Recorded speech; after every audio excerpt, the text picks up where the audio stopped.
متحدہ کی سلامتی کونسل میں اس مسئلے پر بحث۔ مسز گاندھی کے صاحبزادے راجیو گاندھی کا دورہ بمبئی، پاکستان میں سیاستدانوں کی گرفتاریاں، سندھ کی بگڑتی ہوئی صورتحال پر جنرل ضیاء الحق کا اظہار تشویش اور قادیانی کے سربراہ کا انٹرویو، یہ ہیں ہماری آج کی نشست کے اہم موضوعات، جن پر گفتگو کا آغاز ہم ایران عراق جنگ کے نتیجے میں خلیج میں بحری جہازوں پر حملے سے کر رہے ہیں، جن میں تازہ ترین حملہ آج عراق نے شط العرب کے مشرق میں خر موسیٰ کے قریب کیا۔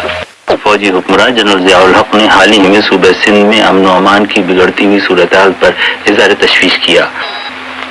آپ کو یاد ہوگا کہ پاکستان میں احمدیہ فرقے کو 1974 میں مرحوم ذوالفقار علی بھٹو کے دور حکومت میں پارلیمنٹ سے منظور کیے ہوئے قانون کے ذریعے غیر مسلم قرار دے دیا گیا تھا۔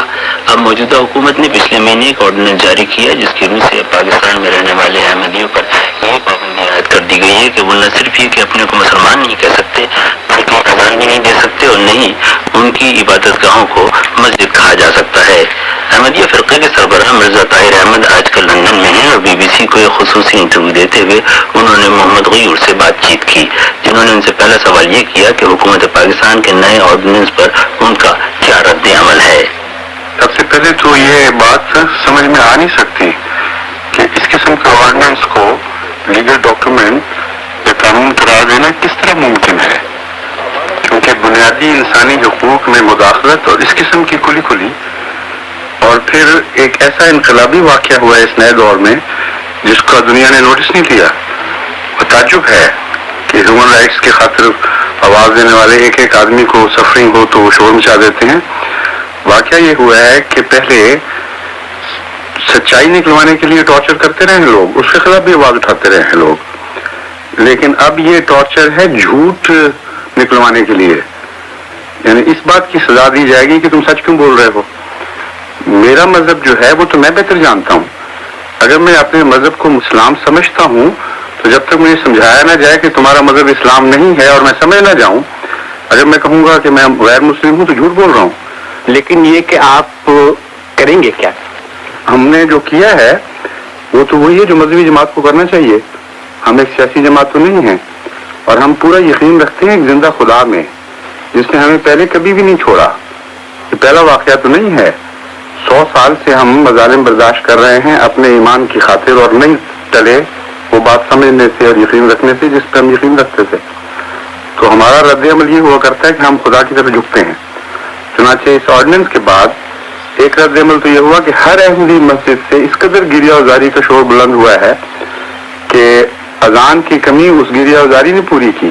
لیکن عملی طور پر اگر دیکھیے تو آپ نے مسجد میں اذان دینی بند کر دی ہے، جی، مسجد کو مسجد کہنا بند کر دیا ہے۔ مسجد کہنا بند کر دیا اور بات ہے، مسجد پر مسجد لکھا ہونا یہ اور بات ہے۔ یعنی واقعہ یہ ہے کہ آن حضرت صلی اللہ علیہ وآلہ وسلم ہمارے آقا و مولا ہیں، اور آپ کی سنت ہم نے پکڑنی ہے۔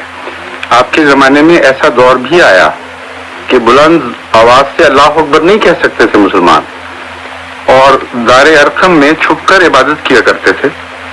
تو عبادت نہیں چھوڑی، خدا کا نام بلند کرنا نہیں چھوڑا، مگر اس حد تک کہ وہ آواز پھیلے اس حد تک وہ بند کرنا پڑا۔ اور پھر حضرت صلی اللہ علیہ وسلم کے زمانے میں ابتدا میں مسجدیں بنانے کی اجازت نہیں تھی، صحن خانہ میں بھی نہیں۔ حضرت ابو بکر صدیق کی مسجد کو داخل ہو کر اندر شہید کیا گیا کہ صحن میں بھی تم مسجد بناتے ہو۔ یہ دور گزرے ہیں پہلے، یہ ایک نیا واقعہ پوری مذہب کی تاریخ میں، اور ہم نمونہ وہیں سے پکڑیں گے جو ہمارے بزرگ، ہمارے مولا اور مرشد ہیں۔ لیکن یہ جو پاکستان میں خاص طور سے اور دنیا میں اور بہت سے ملکوں میں یہ جو اسلامائزیشن کا دور شروع ہوا ہے، کیا اس کا یہ رد عمل ہے، اس کا یہ ایک قدم کا ہے؟ بہت اہم سوال ہے۔ سوال یہ ہے کہ گزشتہ چند سالوں سے یہ بات نمایاں نظر آ رہی ہے کہ سیاسی مقاصد کے لیے مذہب کو استعمال کرنے کا رجحان بڑھ رہا ہے، اور جو نہایت خطرناک ہے، اور اس کے نتیجے میں وہ چیز جس کو باہر کی دنیا کلاجی کہتی ہے، اسلام میں کوئی انسٹیٹیوشنلائز کلاجی نہیں ہے، یعنی ملائیت کا کوئی تصور اسلام میں نہیں ہے، لیکن اس کو وہ زور پکڑتی ہے۔ پھر جب سرٹیفکیٹ اسلام کے خدا کی بجائے ملا سے لینے پڑیں گے تو اس کی طاقت ابھرے گی، اور وہ طاقت ایک منفی صورت میں استعمال ہوتی ہے اسٹیٹ کے اندر، جس کے نتیجے میں میں تو یہ سمجھ رہا ہوں کہ یہ ایک انٹرنیشنل سازش ہے اسلام کے خلاف. جب اسلام کے نام پر ایک ملائیت کا عروج ملے گا تو بظاہر بعض لوگ سمجھتے ہیں کہ کمیونزم کے خلاف ہمیں ایک انسٹرومنٹ، ایک ذریعہ مل جائے گا بدنامی اسلام کی اور فائدہ امریکہ کو. کہ ہماری ایک حیثیت ہے صرف خیالی مذہبی لوگوں کی نہیں بلکہ حقیقی، جو خدا پر زندہ یقین رکھتے ہیں اور دعاؤں پر یقین رکھتے ہیں، اور ہر ظلم کے بعد اللہ تعالیٰ نے ہمیں بڑھایا ہے پہلے سے. یہ ایک ایسی تاریخ ہے جسے دنیا میں کوئی شخص بدل نہیں سکتا، اس لیے ہمیں کامل یقین ہے کہ آئندہ بھی یہی ہوگا. جہاں تک سپریشن دباؤ کا تعلق ہے، امر واقعہ یہ ہے کہ جب کسی زندہ قوم کو دبایا جاتا ہے وہ ابھرتی ہے. یہ جب سے نئے قانون پہ عمل درآمد شروع ہوا ہے، کوئی اطلاعات ایسی ہیں کہ تعداد آپ کی گھٹی ہو؟ لوگ سوال ہی نہیں پیدا ہوتا، کبھی بھی نہیں ہوا، یہ ناممکن ہے. ہر ایسے اقدام کے بعد غیر معمولی تعداد بڑھی ہے.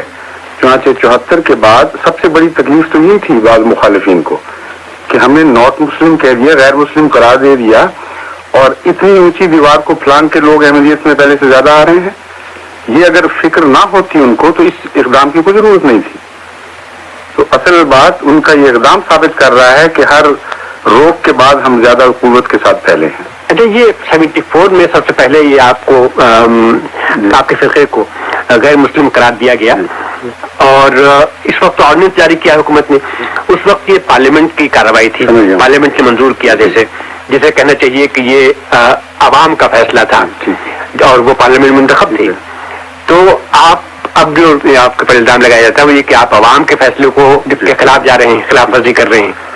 سوال یہ ہے کہ مذہب عوام بناتے ہیں یا خدا بناتا ہے؟ یہ بنیادی سوال پہلے حل ہونا چاہیے.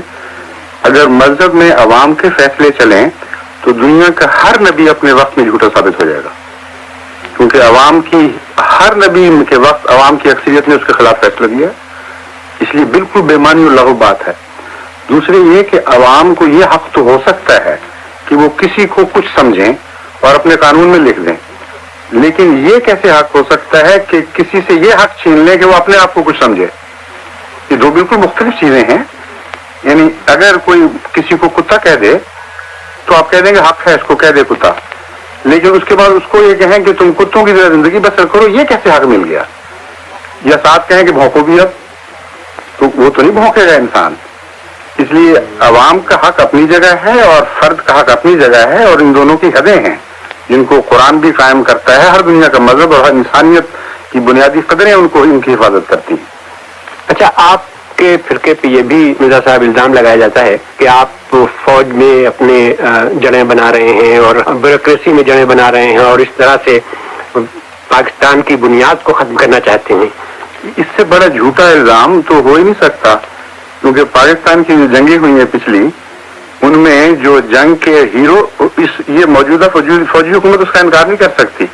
رن کچھ میں بریگیڈیئر افتخار تھے، وہ احمدی تھے، اور ادھر چھم جوڑیاں سیکشن میں جنرل ملک تھے اختر، وہ احمدی تھے. چونڈا کا ہیرو آج بھی زندہ ہے ملک عبدالعلی، جنرل عبدالعلی، وہ احمدی، اور ممتاز فاضل کا سیکٹر میں تھے غالباً، وہ احمدی. تو جو نمایاں ہیں دفاع کے واقعات ان میں احمدی وابستہ ہیں، اور کبھی کوئی واقعہ نہیں ہوا کہ احمدی نے نعوذ باللہ من ذالک پاکستان سے بے وفائی کی. پاکستان تحریک میں احمدی سب سے اول صف پہ تھے، اور تبھی قائد اعظم آخر ان کا علم نہیں تھا کیا ہو رہا ہے. انہوں نے اس وقت احمدیوں کو کیوں منہ لگایا، کیوں ظفر اللہ خان صاحب کو وزیر بنایا، اس لیے جانتے تھے. اور وہ جو ہمارے دشمن تھے، یعنی جو دشمن ہیں اور پاکستان کے دشمن تھے، اب وہ صف اول کے شہری ہیں اور ہم ایک تھرڈ ریٹ شہریوں میں تبدیل کیے جا رہے ہیں. تو یہ تو زمانے میں چلتی رہتی ہے سیاسی چالیں، اس کا مذہب سے کوئی تعلق نہیں ہے.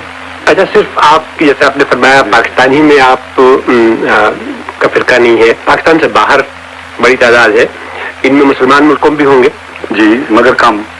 تو ان مسلمان ملکوں کا آپ کے ساتھ رویہ کیا ہے؟ مسلمان ملکوں کا رویہ جو ہے اس میں سب سے بنیادی بات یہ ہے کہ مسلمان ممالک کے جو علماء ہیں وہ بذات خود نہایت شریف لوگ ہیں.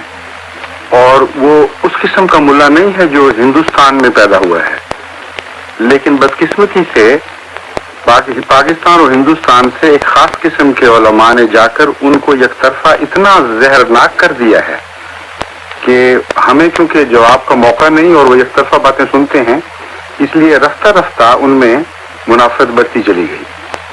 جہاں تک اس بات کا تعلق ہے کہ وہ ہمیں کیا سمجھتے ہیں، یہ تو ہمارے نزدیک کوئی اہمیت نہیں رکھتی۔